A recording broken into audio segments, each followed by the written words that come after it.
Chapter 9, factors that detract from Zrizus. So, last time we talked about two of them, yes? So we said anything that increases laziness will detract from Zrizus, right? Mm-hmm. And he mentioned one thing. One thing is just seeking enjoyments. And he said, no, a person has to be like a worker or like a soldier, constantly on the ready. Right, that was one issue. The second issue was extreme anxiety, right? Extreme anxiety, extreme safetyism, right? Extreme safetyism, you're always asking, is it safe? Is it safe? Is it okay? Right? So he said that really, I think we mentioned this, right? The pasuk says connects anxiety to laziness, right? Did we have a pshat in this? Did we have a pshat in this? I remember I was mentioning it. I don't remember what we said about this. Right? You would think that those two things are not really related. That anxiety is anxiety, and laziness is laziness. Meaning, even if it's, let's say, fake. I'm not talking about real anxiety. I mean, some people don't have real anxiety. They have real, it's a medical issue, right? We're not talking about those people. We're talking about people who have unwarranted fears, right? So those unwarranted fears, do they come from laziness? I'm not sure, but okay, well, let's see. Anyway, so let's move on. So Klalo Shaldover, that's where we're up to. So now we're safer. I believe we're on page 151. Yes. Mm-hmm. Right. So the last thing he said again that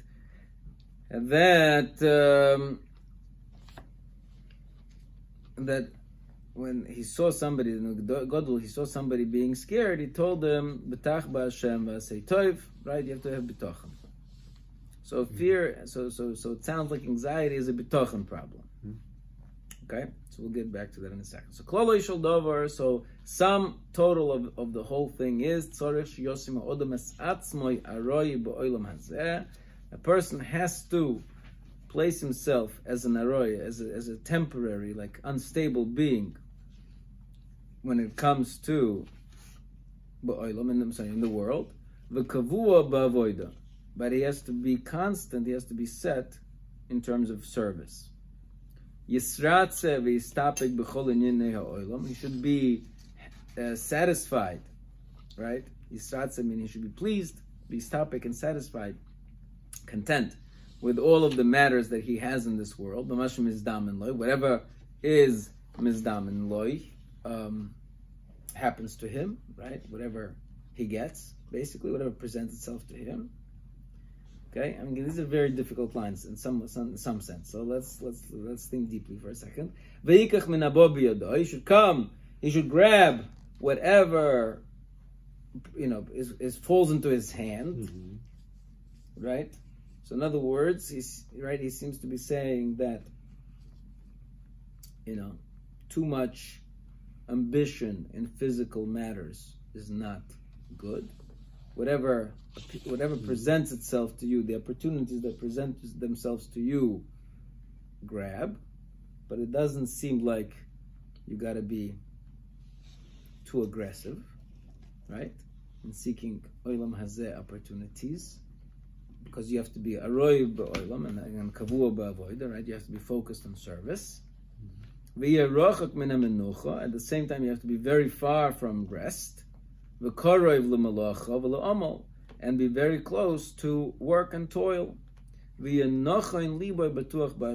his heart should be pure and prepared to have bitachon in Hashem, to have trust in Hashem. And he doesn't have to be worried, shouldn't worry from toldas hazman, from what the time produces and what troubles misfortunes can lie ahead. Okay, so that's the general picture, right? The general picture.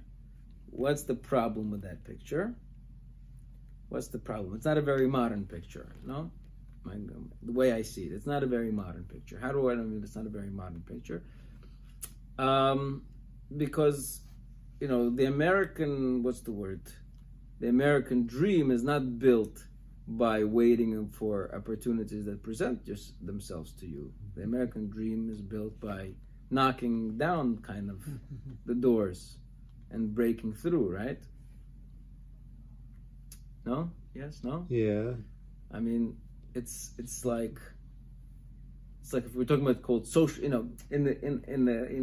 Ramchal's time, I don't know social mobility was a concept, right? Meaning you were born a peasant, you lived your father was a peasant, you were a peasant, and you continued, and you were happy with your lot, right? Somebody else was born into a nobility and he was happy with his lot. Somebody, there were merchants, they definitely traveled and looked for opportunities, but that was, I understood that when he talks that you should take whatever comes away as whatever troubles come your way, not necessarily. No, that's not, because he says Yisratzav. He says you have to be satisfied and content. Right. So satisfied means like from the word rotzen, meaning like you appreciate. He's still talking about good things, not negative things. Okay. So just be happy with what you have. This is always, for me personally, on a personal level, this is always the tough balance, knowing when it is that you're supposed to be kind of active in creating your own opportunities, and when you're supposed to let the situation kind of guide you along the way. Mm-hmm. When you're supposed to dominate the situation and try to push it in a certain direction, and when you're just supposed to kind of make it happen. So, the problem, again, I understand where he's coming from, meaning the problem is that Bizman Hazeh, I think, we're more noited to believe that it's not such a clear distinction between Ruchnius and Gashmius, right? Meaning, I'm noited to think, meaning, like just we have this idea, somebody else's Gashmius is your Ruchnius, right? Meaning, so let's say I'm running, again, I don't know, let's say I'm creating a product, right? So if I am in Ramchal's worldview, okay, I made a product. It's good enough. Mm-hmm. It's fine. It does the job. You know what I mean? Like, I put my effort, it does the job, right? I'm not sitting there trying to perfect every little experience and every, to try to make this product to be like my, right? On the other hand, we think that maybe that's lacking in the spirit. That's not just only you minimize on the Gashmias, perhaps you minimize on the Ruchnias also, because part of your job is to make sure to deliver the best, the best thing in the world. So it's much harder to draw a line between where exactly my Gashmias ends, and where my Ruchnias ends, or whatever, and Gashmias begins. I think it's a much harder, So okay. So again, I'm just leaving it as an open thought about question, right? But the bottom line is that, again, maybe if a person is kavua ba'avodah, if that type of a person who's kavua ba'avodah, if he understands that that's part of his avodah, maybe then it's less of a problem. I don't know. But yeah, okay. Anyways, all right, let's continue. I think it's going to get very interesting now. At least I find this very, very interesting. Shema toimer, harei matzino shechiv v'chachomim b'chol mokom sheyishmer ha'odam as atzmo yishmira me'ulo. Now here's a question. Maybe you'll say, Shema toimer, maybe you'll say harei matzino, but we find shechiv v'chachomim, that sages obligated b'chol mokom, in every place, sheyishmer ha'odam as atzmo, that a person has to guard himself, shmira me'ulo, an extra type of protection. He should not place himself into a danger. Even though he is a tzaddik and he is bal maisim, right? In other words, he's a person of action, right? Mm-hmm. So this is really nageya, kind of. We live in the time where this ideas over here are very applicable. Okay, so he says, he's asking a question. What's the problem? You say anxiety is not good, but what do you mean anxiety is not good? Exactly. What do you mean? It's my spiritual obligation is to be extra protection. Shmira Ma'ula, extra protection, not just simple protection, extra protection, right? So safetyism is a Jewish responsibility. Right. We have to be safe, right? We have to lead a healthy lifestyle. We have to be worried about sakana. We have an obligation, yishmartam, right? So how does that stim? How does that fit with betach b'Hashem, right? The proofs for this. And they said in the Gemara in Ksubas, Hakol b'dei shamayim, everything in the hands of heaven, chutz mitzinim upachim, except tzinim and pachim, cold and hot, or they translate here as chills and cold and heat. The other translation, chills and fevers. That's again. This Gemara is one of the most difficult lines, and everything in the hands of heaven except for tzinim and pachim. What does that even mean? Right. What do you mean? I thought everything is in the hands of heaven. All right. So that's on a simple level. That's meaning he's saying that God controls everything, but there are certain things that He let you to control, left up to you. That's how He's understanding, right? In other words, everything is in the hands of heaven, so don't worry about certain things. But tzinim and pachim, which is chills and fevers or certain derech hateva issues, that's your responsibility to maintain. Okay, right? Meaning, if you go out into on a cold day without wearing a jacket, it's your fault. It's not. Don't blame this on God. God, why did you go? Why did I get sick? It's your fault, right? No, in that sense, right? So umikra kosov, and the pasuk says, "V'nishmartem l'nafshei seichem." You got to protect your nefesh, right? Harei. So therefore, we see from these statements she'ein lahachlit habitochen hazeh al kol ponim, that you can't absolutely rely on this bitochen, right? Bitochen is not a thing that you could just, I have bitochen. Right? And that's complete. Nothing worries me. Right? V'hosam omru, ba'afilu l'dvar mitzvah. And they said over there that this is all even in connection to a mitzvah. Right? So we're not talking about just on your dvar rishus, meaning, so I have to be extra careful. I'm going on business, so I don't have that divine protection. But maybe if I'm going to have divine protection, maybe I'm going to have, right? Then I don't have to do this, right? Right. So on the other hand, we do have a concept called shluchim mitzvah and nizokim, right? He doesn't bring it over here. He brings the end of the Gemara, but he doesn't bring this Gemara, right? The shluchim mitzvah and nizokim, that people who are on their way to do a mitzvah, that they're not, they're protected from being damaged, right? So how do we reconcile these things, right? On one hand, we have an idea called bitachon. On the other hand, we have an idea called shmira, self protection. How do you reconcile those two things? So let's see what he says. You should know, ki yesh yira v'yesh yira. There is fear and there is fear. Yesh yira ru'uya. There is appropriate fear. V'yesh yira shaitan, and there is meshugas. Okay, right? There is reasonable safetyism, and then there is craziness. Yesh bitachon, there is bitachon, v'yesh leilos, and then there is stupidity, recklessness. Right? So again, it's easy to say. We all understand that there is bitachon and there is recklessness. Right. So we all understand that there is fear and then there is total nutcaseness. Right? The big question is, how do we know where to draw the line? How do we know where to draw the line? See what he says. Kihine, behold, Odom Baruch Hu osas Odom Bal Seichel Nochain. Hashem made human beings with seichel, with proper intelligence.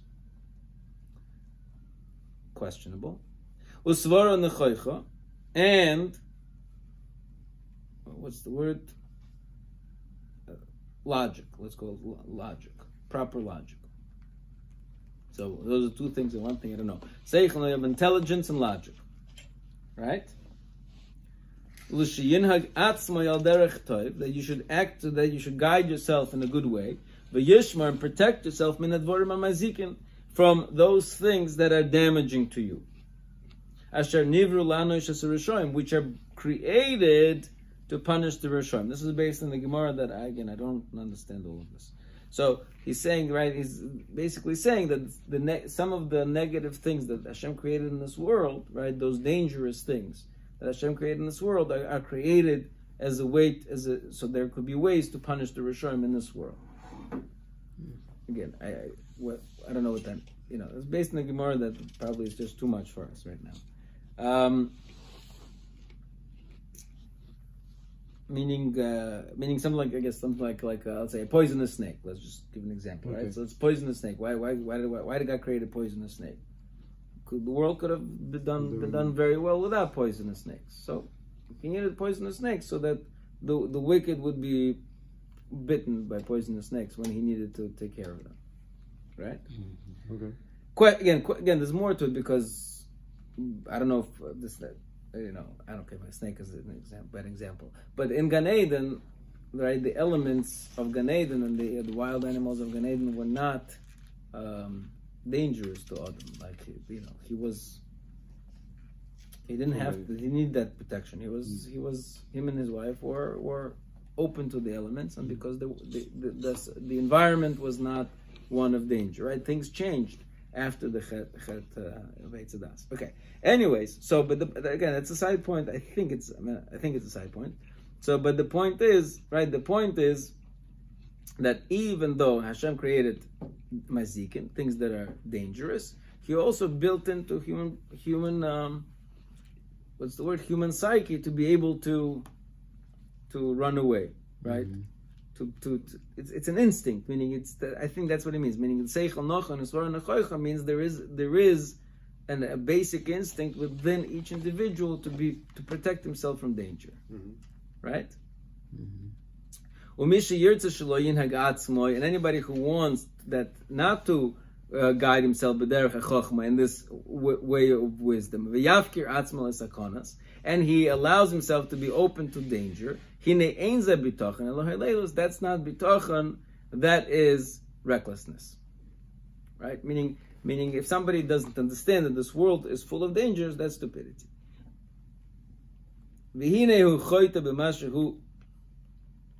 Not only that, he's saying, if a person says, I have bitachon, and therefore I'm going to be protected, not only is that not a mitzvah, in fact, that's an aveira, right? Because you're going negative Hashem, because Hashem says, protect yourself, and you're not, right? Hashem wants you to protect yourself, and you're going against that. So it comes out, so besides the danger that's inherent in whatever this dangerous thing is, right, that he ignores, so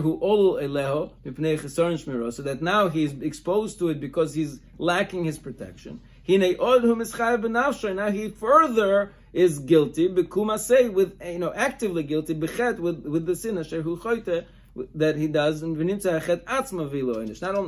only is he now more vulnerable to the thing that he is not protecting himself, but he's going to be brought to it because of the avera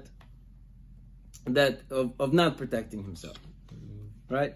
So his misguided bitachon, not only is it not a protection against that thing, it is the thing that's actually bringing him closer to it, right? Bringing him closer to it. Okay. Yeah, let's read it and we'll discuss. But however, this protection, and this fear, that is based on chachma and seichel, that's the proper one. A wise person saw evil, meaning bad, something bad, Vinistar, and he hid. But a foolish person, naive person, they passed through and they were punished. right? So really what the Ramchal is saying is purely out of this pasuk. It says that somebody who is smart, he sees the problem and avoids it, while somebody who's naive goes right through and gets punished. It doesn't say gets hurt, but gets punished. So you see that it's built right. The punishment is for not guarding yourself. However, so what is the foolish fear? When you have when you add protection upon protection, right? Extra layers of protection. That's v'yira al yira, and it's fear over fear. And he creates a guard to a guard, right? In such a way that it will result a detriment to Torah and avoid it. Meaning, if you if you have a third lock on your door, okay, so you have a third lock on your door.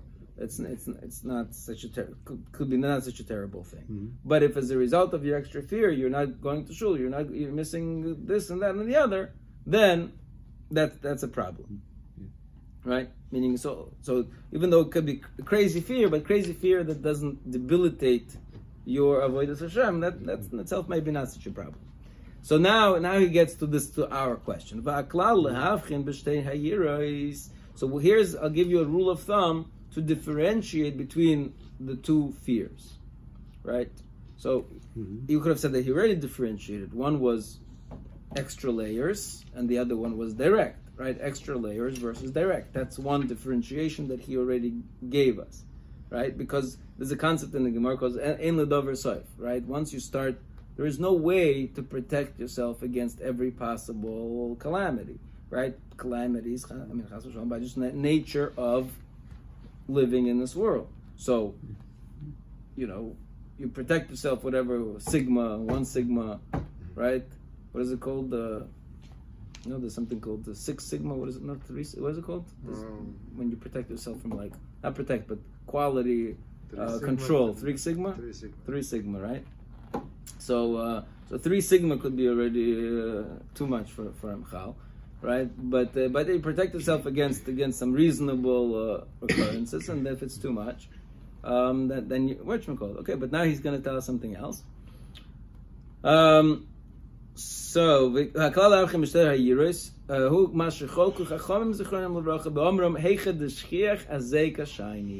when the damage, right? This is that Gemara. The Gemara talks about yeshiva students traveling to yeshiva through dangerous neighborhoods, or through the forest, through dangerous neighborhoods, right? So that's the question. Is it shchiach azeka? That was the question. If it's shchiach azeka, then you don't necessarily have that additional culture, right? This idea of shluchim mitzvah and nizokin, right? If you have shluchim mitzvah and nizokin going against shchiach azeka, that's when, right, when your shluchim mitzvah starts falling away, right? So so basically, he's saying you have to ask yourself, how likely is the problem? How likely is the problem? If the problem is likely, protect yourself. If the problem is unlikely, don't protect yourself. This is a famous thing that people generally, right? People are generally more scared, more cautious about low probability, high, what's the word? An event that's low probability but high consequence versus high probability, low consequence, right? Generally, right, we're more scared of shark attacks than car accidents, right? Because whatever. Right, statistics. Right. So even though shark attacks are nothing, or almost, they're not nothing, but they almost never could occur. Mashenkein car accidents are right? So he's saying that the guide is find how likely is the high probability is what you should be concerned with, right?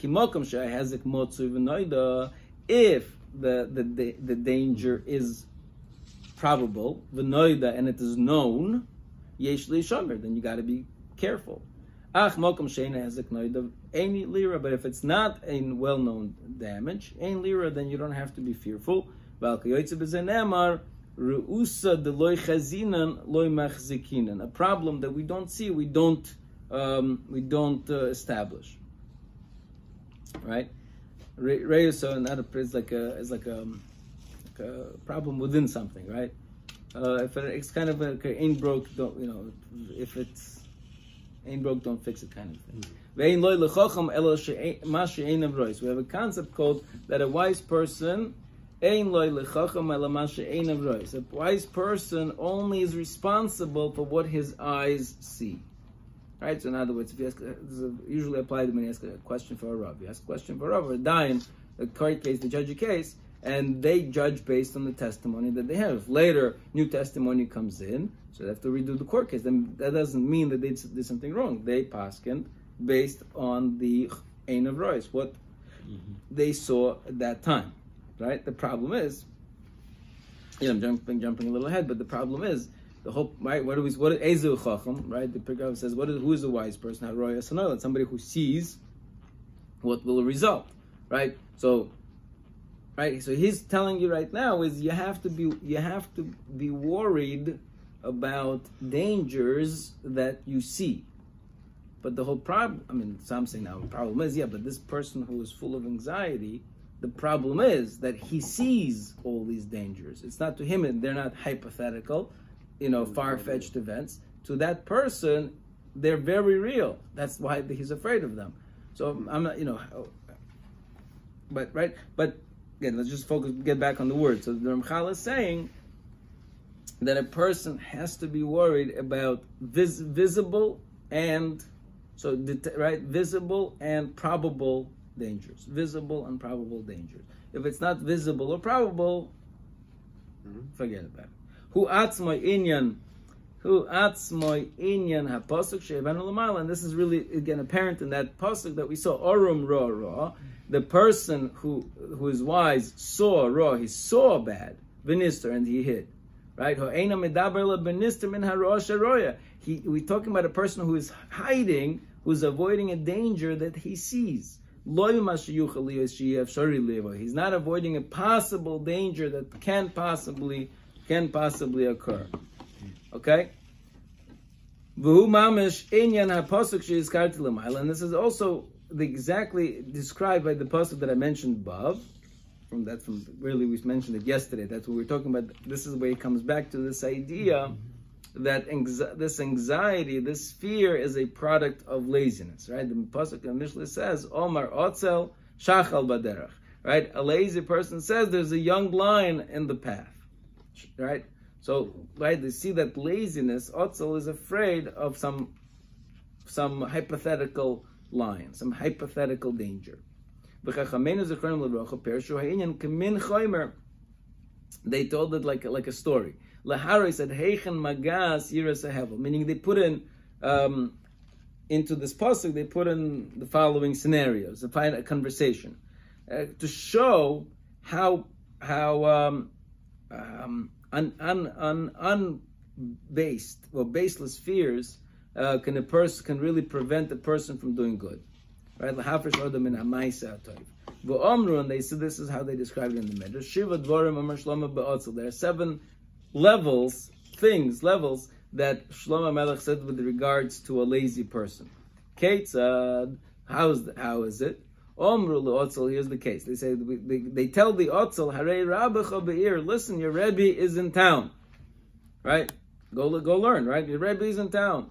Leichul mad Torah mena, go and learn some Torah from him. And in response to them, I'm afraid of the lion that's on the way.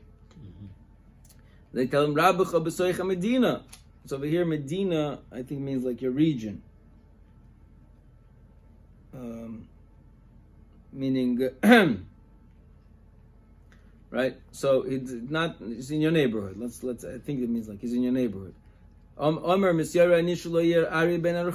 but what if there is a lion in walking down the street, right? So before he had to go, I guess, in some, through some forest, let's say, even though it's in this city, but maybe there's different neighborhoods. I don't know. So now, but he tell no, he's in your neighborhood. He says no, but what if there's lion in the streets? He's in this house. right? Omer lahem, I'm sure if I go to him, his door is going to be closed, etc. Ein Shom, and it continues with 4 more like this, right? So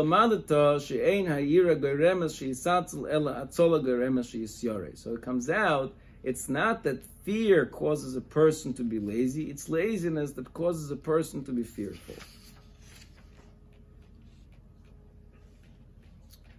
Okay, right? So that's again. So he comes back over here to tie back anxiety and laziness, right? Because let's think about this. So meaning, again, I'm not sure we're talking about anxiety that people have, the real condition, right? But why do people have anxiety, right? Anxiety stems from this, meaning God put into us what He said, seichel, what He said before, whatever it is, right? Proper seichel. Meaning God put into a person self-preservation, right? It's part of our instinct is to have self-preservation, right? It's a very dumb instinct, meaning by dumb I mean it's an instinct that just spreads out and everything. We're constantly in alert mode, right? So we're making, because God put into us that we want to be protected, we want to be safe, right? Now, people who have anxiety, I'm assuming now, again, I'm not a professional, I'm assuming now, meaning we all have our anxiety levels constantly are adjusting, right?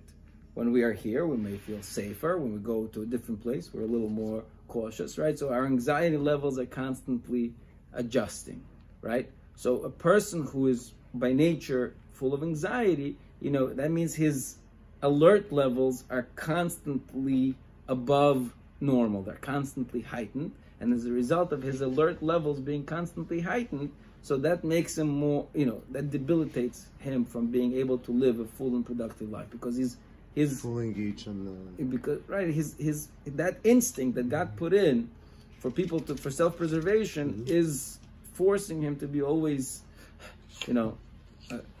always looking for problems, right? But what's the nature of that instinct? The nature of that instinct is self-preservation, right? It's self-preservation. Now the problem with self-preservation is, right, there's the word self in there, right? And it, by itself, and it's a good thing, but at the end of the day, it's self-oriented. So that means that any other reasons for self, right? So what's the reason for laziness? It's the same thing. It's inertia. I want to chill. I want to relax myself. I want that self to be untouched. I want it to be unbothered, untoiled, right? I want it to relax. So therefore, that those two things can come together. My desire to be by myself, to be unbothered, right? That's self-preservation. So in other words, those two self-preservation, of my desire to be preserved in my state of rest, and the desire to be preserved as a person who is safe and protected, right? Those two self-preservations can come together. And so as opposed to genuine self-preservation, which is really only there to protect myself, it could be triggered by my fake self-preservation, which just wants me to relax, right? So that's the heart. So that's why those two things come together, right? But that's the heart. That's what makes it very difficult, is that when a person sees a danger, right? But meaning, it's easy when you have, seichel, so to speak, when it's called logic, and you did your math, you did your, standard probability, and you realize that there's no danger here, no problem. But when you feel it emotionally, you can't, at that point, just make it go away. You can't say, oh, you know what? It's your laziness that's causing you to be afraid. Nobody, I don't think anybody who's really fearful of something tangible. Again, we're not talking about liars.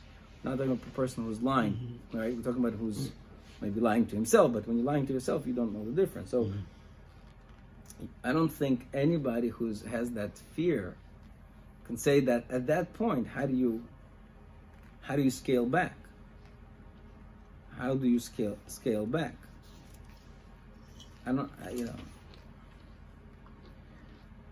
I mean, so this, first of all, always goes back to this idea that this Sefer is titled Mesilas Yesharim. You know, so going back to that idea is that Mesilas Yesharim means it's the way of the people who are straight. So number one, the first prerequisite to get anywhere in Avodas Hashem is to have a Seichel HaYashar, is to have a just proper balance of mind.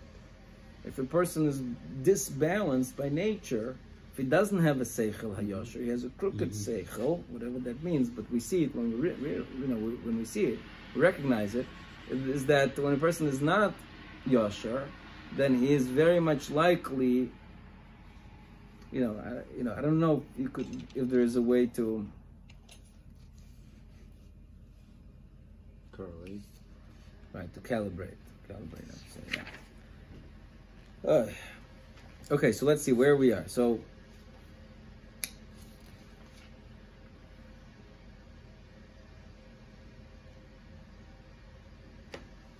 okay, so I don't know. Let's talk for a second. So what's the takeaway here? What's the takeaway?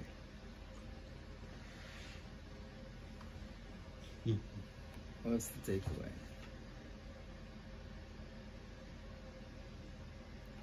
All right, so let's go COVID. Let's talk COVID for a second, right? Right? This is a big question, right? How do you know when you're being overprotective, and how do you know when you're not being overprotective? Right? Here's what would Ramchal paskin when for masking or vaccines or all of these things, right? There are many people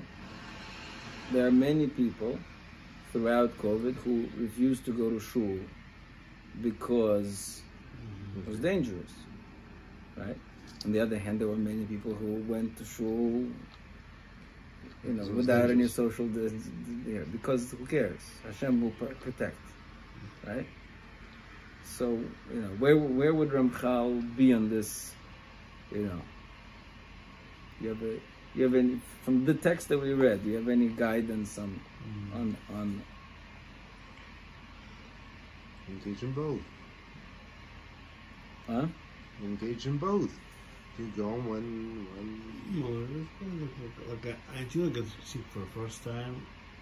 Yeah, you have all the right to be super crazy protective. Once you got sick once, you survive. Come on, relax now. It's not going to be that bad anymore. And then later on, when you realize that, Omicron, whatever, that everybody gonna get it, you're gonna get it. So come on. Okay. I mean, so the way I see it. So he tells you the way I see it.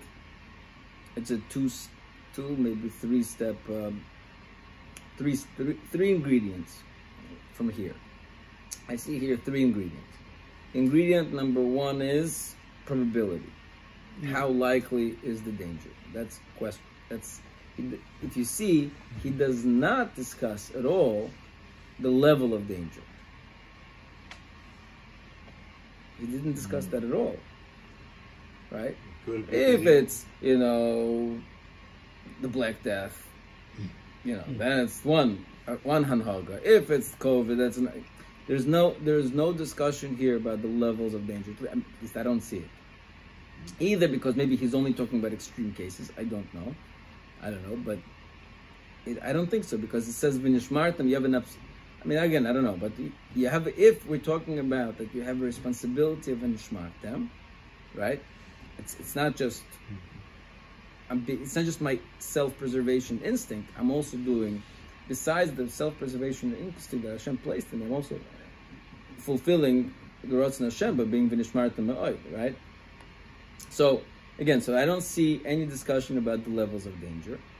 That's number one. Number two is, so I see three things. Besides the levels of danger, I see three things. Number one is probability, shchiach, right? He says, your first question is the likelihood. How likelihood is it? Your second question is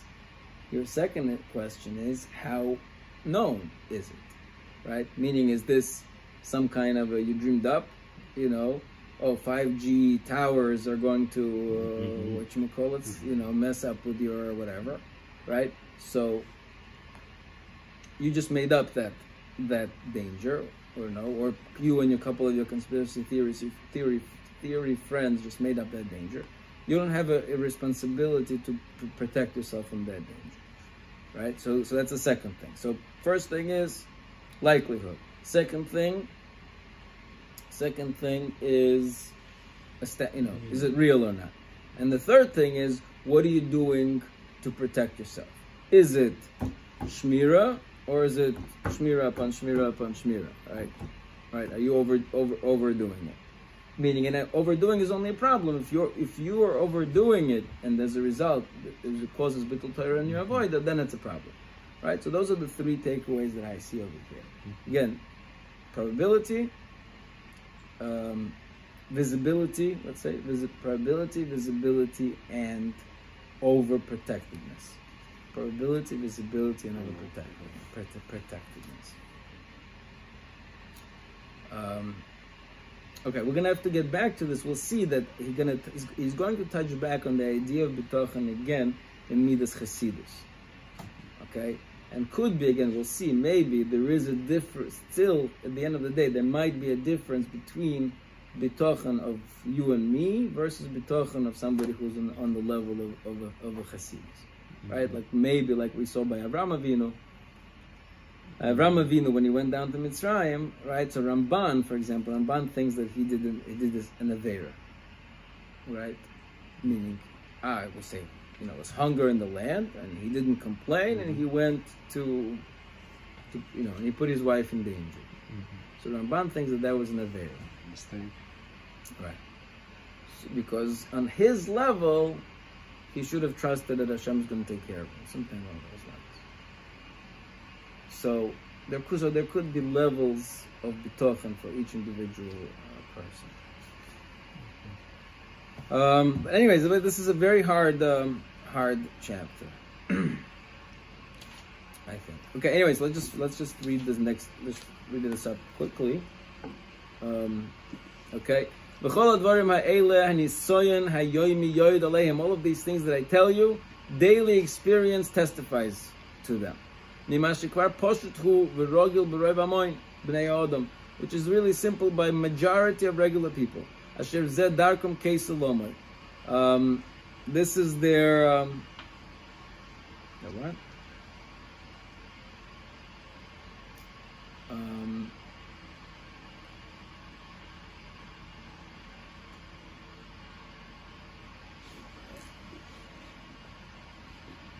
I'm not sure what he means here. Hold on.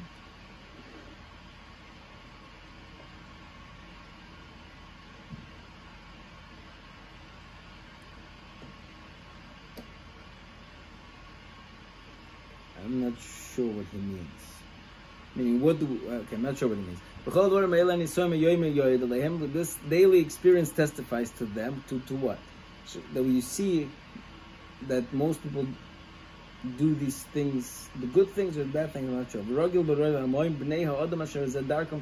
sounds like this is their waves of stupidity. Meaning you'll see people being foolish this way, I guess, and you will figure out not to be that way. I guess that's what it means. Umaskil al davar, and somebody who contemplates on this, yimtza emes lamita, will see the truth, v'das lenovan nakel. And somebody who is of understanding will easily get this. If you're a nova, and if you're a person of understanding, this will come easy to you. Okay. What? Yeah. All right.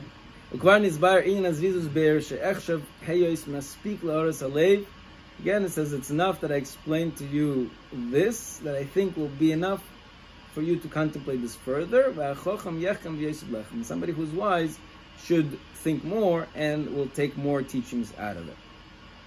Right? So he's saying that there's more to say, but I think you can figure this out on your own. Okay. All right. Now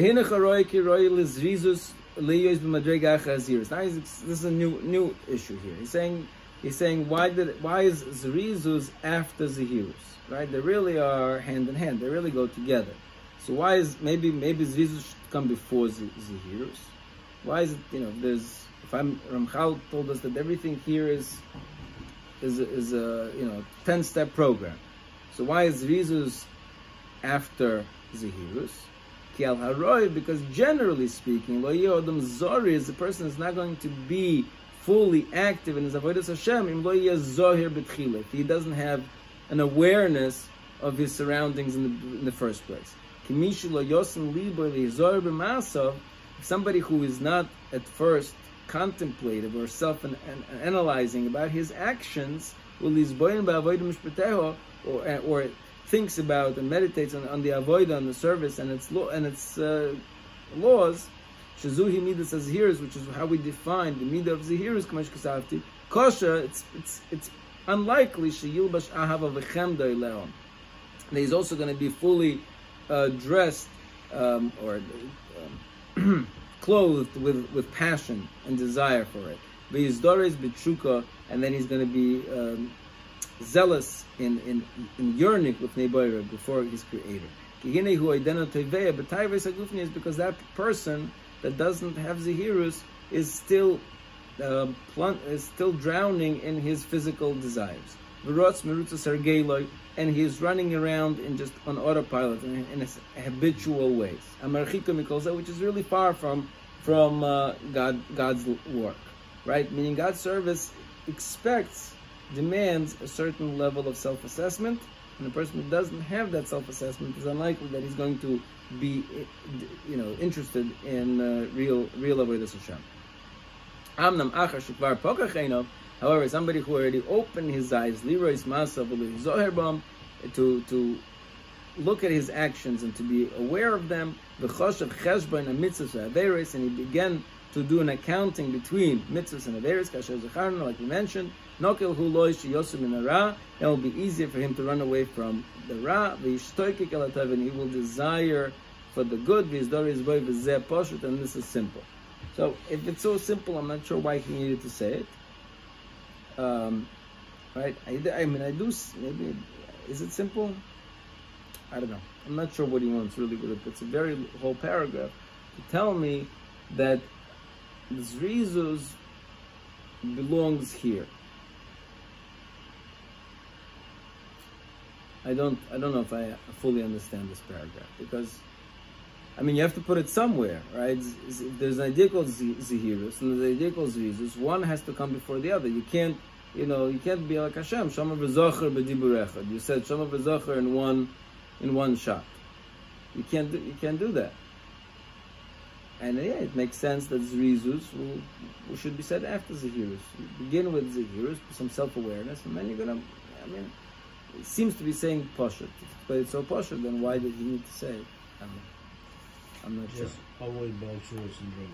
What? Avoid Baal Shua syndrome. What is what? Avoid Baal Shua syndrome. Don't rush. Be careful and send this stuff. Maybe. Right. Maybe. I don't know if that's the Baal Shua syndrome. Sometimes Baal Shua syndrome is being over careful. Yes. No, usually just jump a lot of things at once. Mm-hmm. On the road. Oh no, I can't hold on. Okay, so that's the end of Zrizus. Okay? Alright, so let's summarize.